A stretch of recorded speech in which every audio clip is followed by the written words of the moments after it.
কেমন আছো বন্ধুরা? আশা করছি ভালো আছো তোমরা, আর আমিও খুব ভালো আছি। তো এখন আমি বাড়িতে এলাম, মানে আমি কীর্তনের ওখানে গেছিলাম। আমাদের এখানে তো কীর্তন তোমরা সবাই জানো। তো কীর্তনের ওখানে গিয়ে আমি আইসক্রিম খেতে বহুত ভালোবাসি, মানে এগুলো আমার কাছে একটা স্মৃতি যে আমার সাথে কখন কি ঘটছে, ঠিক আছে, এগুলোকে ক্যামেরা বন্দি করে, বাট তখন তো আর ক্যামেরা বন্দি করা সম্ভব হয়নি। তো আজকে দুটো মজার জিনিস ঘটেছে, প্লাস আমার খারাপ জিনিসও অনেক আছে। তবে তার মধ্যে এখনকারটাই বলছি। এখন হয়েছে কি, আমি আইসক্রিম কিনতে গেছি, দিয়ে আমি একটা পুকুরে পড়ে গেছি তাড়াহুড়ো করতে আসতে গিয়ে।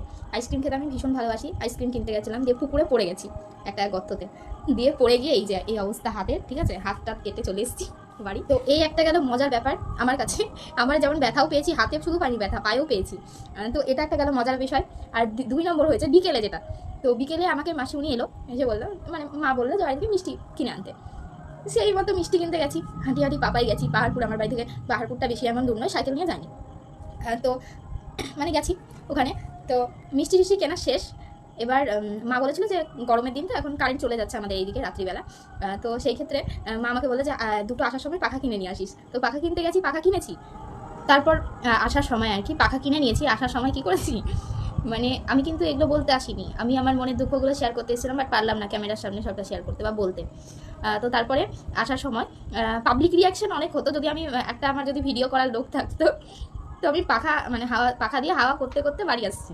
তো সেই সময় কিছু মানুষ বলে, এই বাবা মেয়েটার কি গরম লেগেছে, রাস্তায় হাওয়া করতে করতে যাচ্ছে আসছে। তো এরকম একটা ব্যাপার ঘটলো। তো যাই হোক, এগুলো আমার সবাই স্মৃতি। আর পাবলিকে তো আমাকে পাগল ভাবছিল হয়তো, যে মানে মেন রোডে তো আবার হাওয়া করতে করতে করতে করতে আসছিলাম। তোর পাবলিক তো আমাকে পাগল বলবেই, তাতে আমার কোনো যায় আসে না। বাট তো খুশি খাওয়া তো চলে গেল। এবার আসি দুঃখের কিছু কথা, মানে দুঃখের বলতে আমি সেরকম কিছুই আমি বলবো না ক্যামেরা অন ক্যামেরা। তো সেই দিক থেকে আমি একটাই কথা বলবো, 2 বছর আগে যেরকম পরিস্থিতি ছিল, আমি কোনো বন্ধু বান্ধবকে কিন্তু আমার পাশে পাইনি। তো সেই বন্ধু বান্ধবগুলোকে এখন আমি আমার মেমোরি থেকে, এই মাথা থেকে, মগজ থেকে ডিলেটই করে দিয়েছি পুরোপুরিভাবে। আমার আজ কোনো বন্ধু নাই, ভবিষ্যতেও থাকবে না। আর আমি এই পথটা একাই চলতে চাই। তো হ্যাঁ, কখনো কখনো মাঝে মাঝে মন খারাপ হয়, মনে হয় যে না, আমার একটা বেস্ট ফ্রেন্ড থাকলে ভালো হতো, বা আমার একটা মনের মানুষ থাকলে ভালো হতো, বাট কোনোটাই ভুল। আমাকে শক্ত করে দিয়েছে, আমি আগে নরম ছিলাম, সেই নরম আমিটাকে শক্ত বানিয়ে দিয়েছে ঠাকুর। তো ঠাকুরকে আমি একটাই কথা বলতে চাই, আমাকে ঠাকুর আরও শক্তি দাও, যাতে সবার সাথে সব পরিস্থিতিতে, যে কোনো পরিস্থিতিতে আমি লড়তে পারি। আর সবার কাছে একটাই রিকোয়েস্ট, সবাই আমার জন্য উইশ করো, যাতে আমি আবারও সাকসেস পাই লাইফে। আগে যেই পরিস্থিতিতে দাঁড়িয়েছিলাম, সেই পরিস্থিতিটা যাতে আবারও আমার কাছে ফিরে আসে। তো কিছু চাই না, বেশি কিছু চাই না, একটু ভালো থাকা, একটু শান্তি, ব্যাস, আর কিছু নয়। কারণ মানুষের জীবনে এই ভালো থাকা, শান্তিটাই বেশি জরুরি। আমার জীবনটা অত সহজ নয়, জানো তো। আর 5টা মানুষের মতো আমি মা বাবার ভালোবাসা, মানে মা বাবার যে ভালোবাসা, স্নেহ, আদর, সেই সব পেয়ে কিন্তু আমি বড়টা হইনি। আমি হয়েছি দাদু দিদুর কাছে মানুষ হয়েছি। দাদু দিদুকেই মা বাবা বলে ডাকতাম, তাদের কাছেই থাকতাম, তাদের কাছেই সব কিছু, ঠিক আছে। তো সেই দিক থেকে আমি জানি। আর আমার জীবনটা অনেকটা স্ট্রাগেলের মধ্যে দিয়ে গেছে, অনেকটা স্ট্রাগেল। আমি কাউকে এগুলোকে, মানে এগুলো বলতে পারবো না হয়তো বা, তবে অনেক কিছু ঘটেছে আমার লাইফে ছোটো থেকেই।